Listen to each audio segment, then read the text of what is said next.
For a long time we've been able to make buildings that look good. We've been able to make cars that look very real. The level of realism goes up and up and up. With previous kind of technologies that you'd use, like facial motion capture, we didn't really ever feel that we could pull that off. You could never really tell whether someone was lying or not. With this technology, what you see is what you get. I'm always happy to help the LAPD.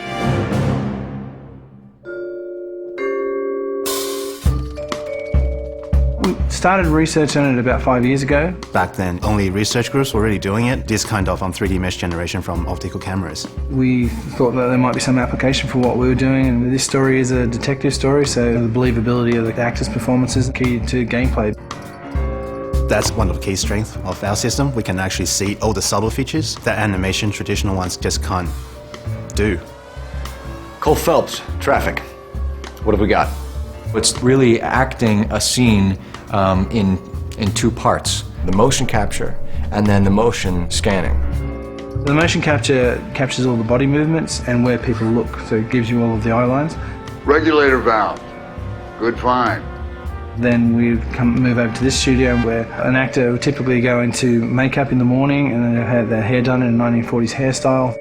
Then they come into a room and sit in the seat behind me, and what the rig does is capture a volume around them. You've got cameras not only around, but also looking upward and downward as well. So any kind of movement is going to cut out some of the information. And they deliver their lines, and as they talk, they get processed and turned into 3D. And action. So the guys' names that I've been seeing doing the repairs on the heaters, they're fully licensed and accredited. We go from 2D videos to 3D meshes. I think you're lying, Rasik. I think some of your men aren't fully licensed. To compressed versions for the game. I think some of your men aren't fully licensed. You're desperate to cover your sales. The level of detail is just so high that they're just like a real person in life. You're gonna lose your wife and probably end up in the big house. I hope she was worth it. Being in the depth analysis room is a process that most people have never experienced. It's such a new technology.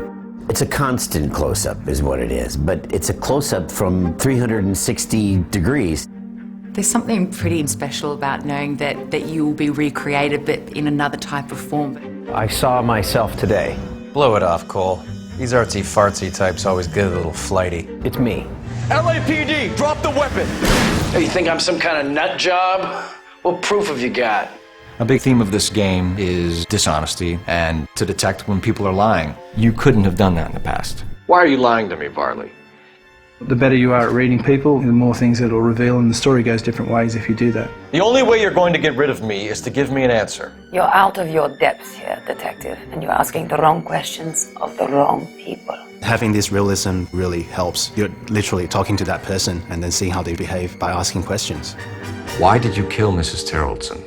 I have no recollection of the people I have killed. So what if I took a look around that car? You can't be accusing me of nothing. You've got the wrong guy.